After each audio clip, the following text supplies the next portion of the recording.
All right, YouTube. We have just completed the. Let me take this off. We've just completed the how I swing controller video, and then now we're going to do the season 2 build update from. It's been since updated from season 1, quite substantially, I think. All right. What am I about to do? Okay, yeah, player. All right. You can maybe go back however many weeks or was it months? We'll say weeks. However many weeks ago it was, where I did my season 1 pre-TGC build and kind of compare and contrast, but I can kind of go over to the differences and the reasons why. So I think we're all aware that the season 2 maybe patch that came out about 2 weeks ago ish, week and a half ago, whenever the hell it was, they had a massive nerf to transition, which I think was great, and they had a massive nerf to putt weight, which I think was great. I think it needed to be done. It was way too easy to hit your power and hit your correct putt weight. Way too easy. So they really nerfed that. So that changes how you allocate some things, and also with the new fittings and how it has diminishing returns, that changed a little bit as well. So hello Oreos, hello sir. So nothing's changed. Oh, I'm Technician. If you can't see, I'm Technician. I think if you play Powerhouse, you're a dum-dum. If you play Green's Keeper, you're a dum-dum. If you play Magician, you're not that dumb. If you play Sculptor, you're not that dumb. I think Magician and Sculptor are viable. Personal preference, I just think Technician's better. I think you can really go down the rabbit hole of chasing power, and at a certain point, it doesn't matter. What matters the most in this game, more than anything, is hitting the perfects. Where in 23, it didn't matter that much as long as it was consistent and not crazy bad. But in this game, the perfects matter tremendously. And I'm only speaking on it from, this sounds really egotistical, but I'm only speaking on it on a legend difficulty platform. So for TGC Platinum, we're on legend, and so if you miss perfects, it's really punishing. So you might be able to tailor this a little bit if you're playing master and pro. The ranked on pro, you can probably get a little bit different, but anyway. So power and contact base attributes didn't change. Same with swing path, I didn't change that. I don't know what my shaping and recovery was back when I made the video, but obviously now it's 80-50. Recovery doesn't matter as much. It just, like, the difference of 50 to 75 is negligible. But now for TGC, especially how we have some pretty good dog legs. Nero, thanks for the follow, or not follow. Thanks for the raid, buddy. Thank you. Hope you're well. With TGC, some of the dog legs, you have to, I'm gonna draw bias, but you have to work the ball a little bit from left to right, especially with some pins. So you gotta have some shaping to get, around some things. The big thing I changed was transition from season 1. I took off points from rhythm. Rhythm doesn't matter that much unless you're hitting red rhythms. I don't know how you would, but again, maybe on PlayStation it's different. Maybe it's harder. I don't know with those controllers. Don't know. I only speak from my experience. Rhythm doesn't matter a whole bunch, especially if you're okay with swinging, not just jamming the joystick forward. Transition matters tremendously now, especially in your wedges, and I'll get to that later on. But transition, bump up that.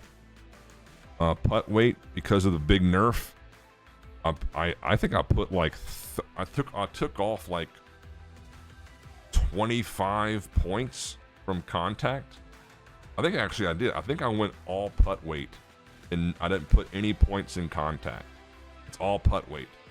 And then I left rhythm and path pretty much the same, because especially on the greens on Legend, if you over hit or under hit by, let's say, 2% from 8 feet or more, it will change the line of your putt.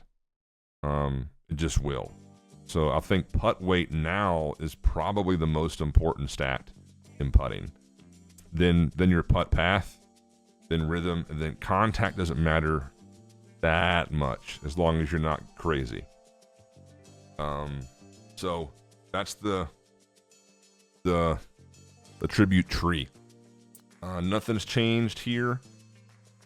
I will say, if you guys have stinger on, get rid of that shit. Choked approach, or sorry, choked tee shot and choked approach. Put those on, because I forgot to mention in the patch, I'm sure you guys are aware of it, the perfect points on your full swing were nerfed. They're almost like half the size. So that takes a big hit now to how much perfects matter. You have less room for error. But with the choked approaches and the choked tee shots, they didn't nerf those. They left those perfect points the same. And so the perfect points are actually double. They're actually double the size of your full shot perfects.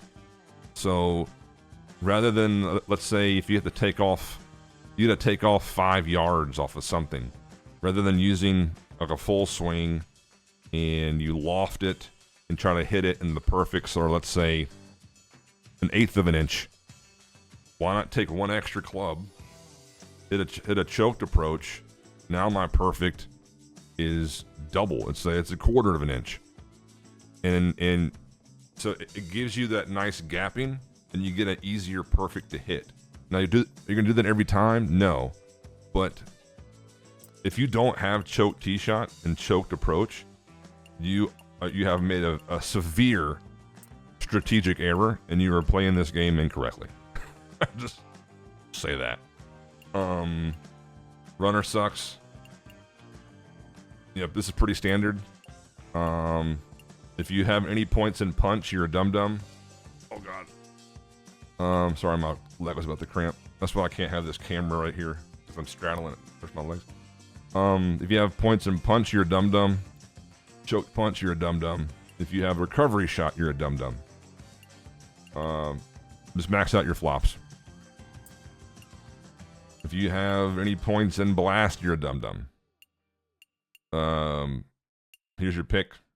Upgrade your pick as much as possible. Power pick sucks. I mean, I think I may have hit it 4 times ever.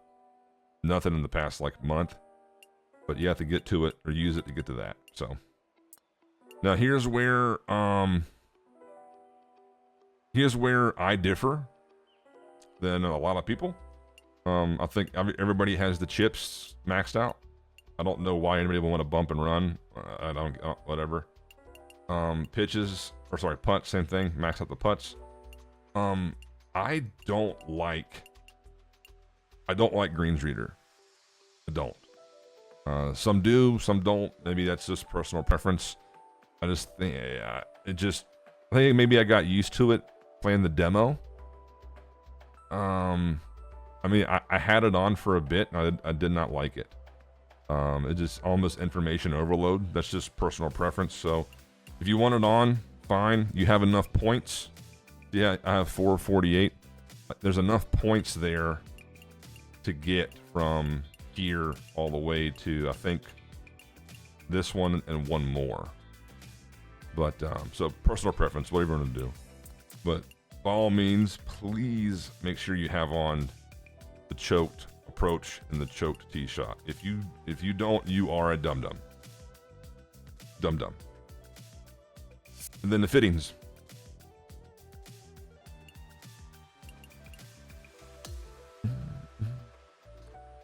All right, so driver. Let's see here.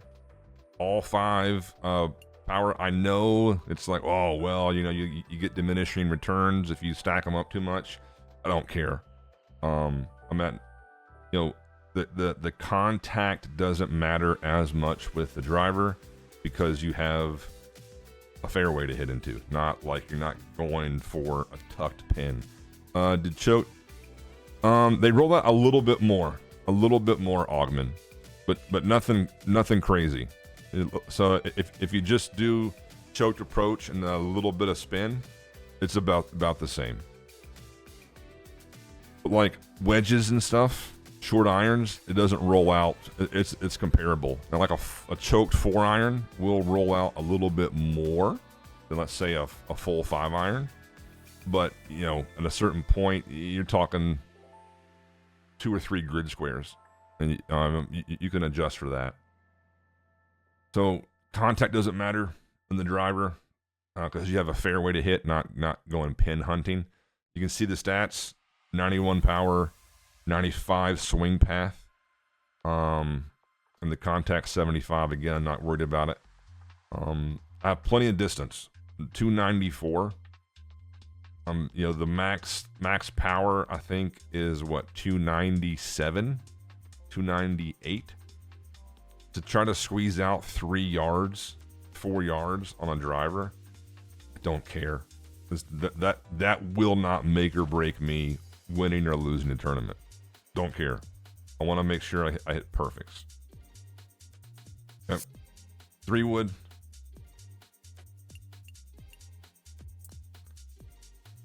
It's a 3-2 split, 3 power, 2 contact. The reason being is, 1, you want yardage gapping to be correct.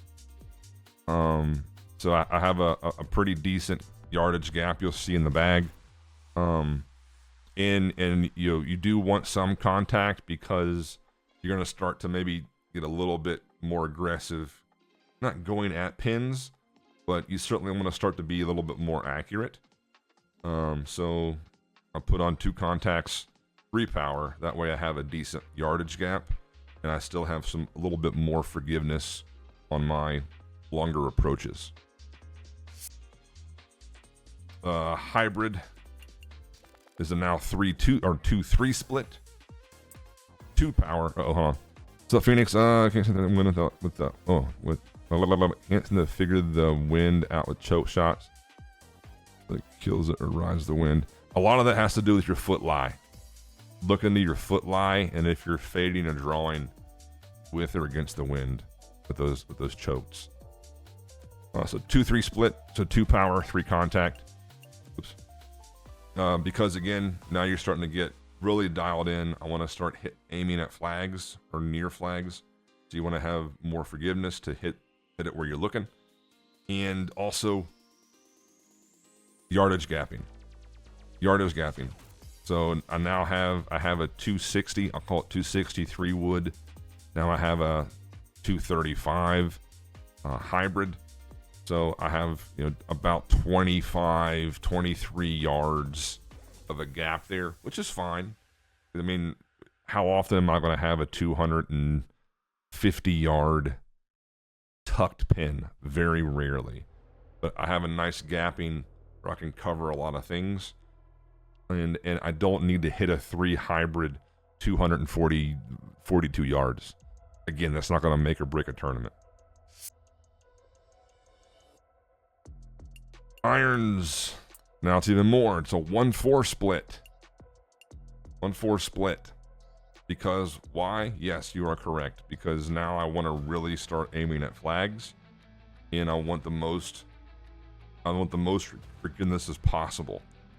And I would put on 1 extra contact to max it out. But if you remember in the skill tree, you have a passive boost activated already. So now that is not indicated in the stats, that passive boost. So I have a 95 contact plus a passive boost of probably 4 or 5 points. So essentially my irons are maxed out. Same with swing path. I have a swing path boost as well in the skill tree. So my contact and swing path are both maxed, and my power is at 73. And you can see the gapping in my my clubs are great. You know, I have a little bit of a gap, let's say at about like the 225 range, but it's not very often you have a 225 tucked pin, and if you do, you're probably not going to go for it anyway. And the difference, you know, I could bump the power up. You know, let's say I was 99 power for whatever reason in my irons. The difference of a 5 iron going 205 yards to 201 yards, you know how much that is? Fucking nothing. Nothing. If you're worried about your 5 iron going 204 yards, not 201 yards, you're gonna lose. You're gonna lose. Wait, so 99 contact plus it's useless, yes. Where is the passive boost? I'll show you. Yeah, I'll show you. So in a previous video, I was titled "Don't Chase Power," and this is still the same. Don't chase power.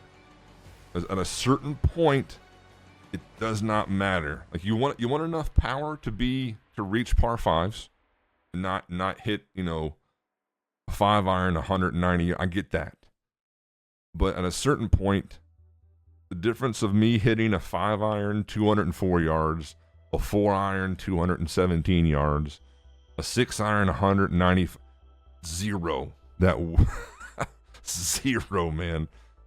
The main purpose, you gotta hit perfects. Don't chase power, hit perfects. And also you'll see the pitching wedge in 50-degree yardage gap. You'll see that. If because what'll happen is once you put power onto your irons, if you don't do the same on your wedges, your yardage gap gets bigger and bigger between your pitching wedge and 50. And so you'll have a lot more 140 yard shots, 135 yard shots than you will 230 yard shots. So unless you follow suit with those wedges, that yardage gap between your irons and wedges start to drift apart, and you have a big black hole that you can't access. But if you move or do the same thing with your wedges, where the gap stays the same, now you have a big black hole of 70 yards, 65 to 75 yards. But you'll have a lot more of those. Like you won't have a club for it. So don't chase power. And then we're on 2 because the hybrid goes a little bit higher. And yeah, it goes a little bit higher. I find that to me it kind of lands a little bit softer. Might be placebo effect, and I think it's just more visually appealing than a 2 iron. I can kind of visualize the ball flight a little bit more. Speed. Hello, sir. Hello, sir. And then the wedges. Here we go. I don't care if I hit my 50-degree wedge 124 yards as opposed to 127 yards. It makes this much difference. Zero. You know it does make a difference? Perfects. I don't care about my wedges going that far. So you can see I have 4 contact. That will put me at max contact. And then because I now have an open fitting, I put 1 transition into it. Why? Good question. Because they nerf transition so much, and with the wedges, your yardage really matters. So I want to make it even more easy to hit my perfect yardage. And because of the transition boost in the skill tree, you're right, it's maxed out. So so now with my wedges, I have swing path maxed out, I have contact maxed out, I have transition maxed out. and I gave up 3 yards on power. Who cares? Who cares? And then I think one thing I do different than some people, I have a 62 degree. I have a 62 and not a 60. Good question. The reason is those 70-yard shots, those 65-yard shots, especially with the shaping that I have, I can bring that marker all the way in at 75%, and I can hit it I think it's 72 or 73 yards, something like that, 73 yards, still with an actual swing, not using like a special shot. I can get even better or even deeper into that yardage if I loft and spin it. So that 62 gives me, let's say, about 7 extra yards that I can cover if I get too close. The 60 degree, that 70-yard shot, 65-yard shot, it's very hard to hit. Very, very, very hard to hit. So that's the bag. Oh, putter, yep. Because putter, or the putt weight was so nerfed. Right, here we go. Because the putt weight was so nerfed, I wanted more putt weight. So these are the fittings. It's 1 contact, 2 putt weight, and 1 path.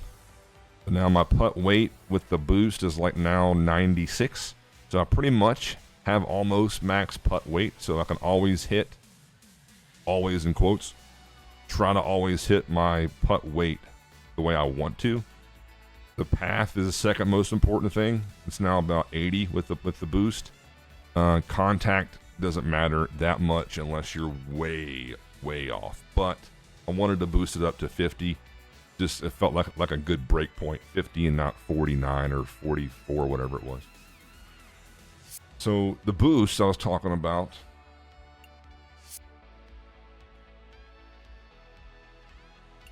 The boosts. Here are the boosts.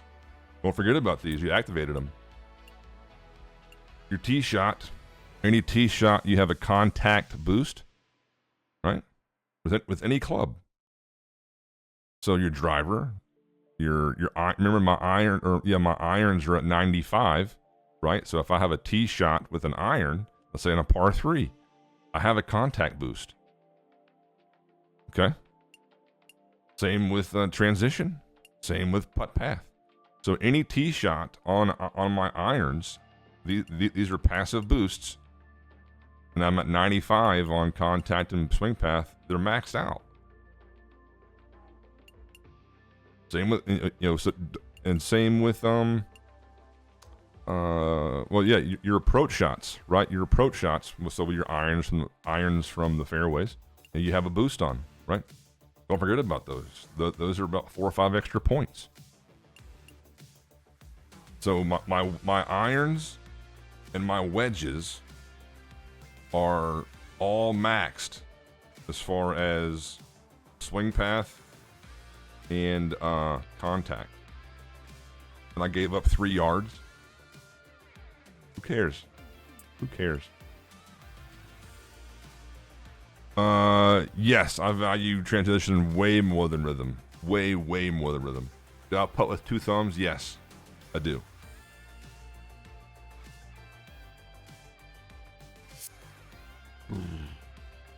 All right, so that concludes the build. Any questions or concerns? Just in the comments. I'm sure I'll get flamed for something. I don't know what. But until the next one, see you later.